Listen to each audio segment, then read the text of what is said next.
আমার বাসায় ঝগড়াঝাটির সাথেও আবার রান্না বান্না হচ্ছে। এই যে একটা 2 নম্বর বাপ হইলো কাটাকাটি করছে, আর 1 নম্বর বাপ হইলো আমার পিঠা বানাচ্ছে, মোরগ সংখ্যা পিঠা বানাচ্ছে আজকে আমার বাপে।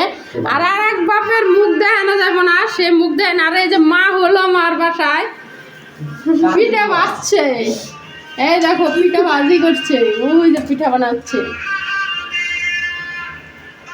আর এই যে আর এক বাপ বলে করছে। আর এক বাপকে দেখতে চাইলে অবশ্য তোমাদের কমেন্টে আসতে হবে। এই বাপটা না কেন যে মুখ দেখাচ্ছে না, এই দেখো বাপটা মুখ দেখাচ্ছে না, তোরা কমেন্টে জানাবা। এই বাপ হলো মাংস রান্না করবে, সে ভাত রান্না করছে, মাংস রান্না করবে। আজকে আমরা রান্না করে আসি না, কারণ আমি ছোট মানুষ, আমার হাত পুড়ে যাবে দেখে। আমার মা হলো পিঠা বানাচ্ছে, আমার হাত পুড়ে যাবে। আর আমার বাবা হলো পিঠা বানাচ্ছে, কারণ আমার হাত পুড়ে যাবে দেখে আমার বাবা আমাকে কিচ্ছু বানাইতে দিবে না। দেখছো আজকে আমার বাসায় 3টে। আবার কেউ কমেন্টে বলেন না যে একটা মেয়ে 2 বাপের জন্মে হলো কিভাবে। আসলে কি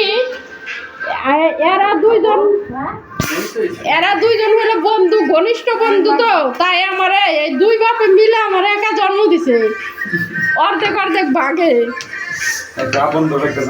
হ্যাঁ না, দুটাই আপন বাপ, অর্ধেক অর্ধেক, এই কারণে। আর এই মা হইলো আমার হতালো মা, এটা আপন মা না। কেউ আবার কমেন্টে করেন না এটা কেমন মা, এটা হতালো মা।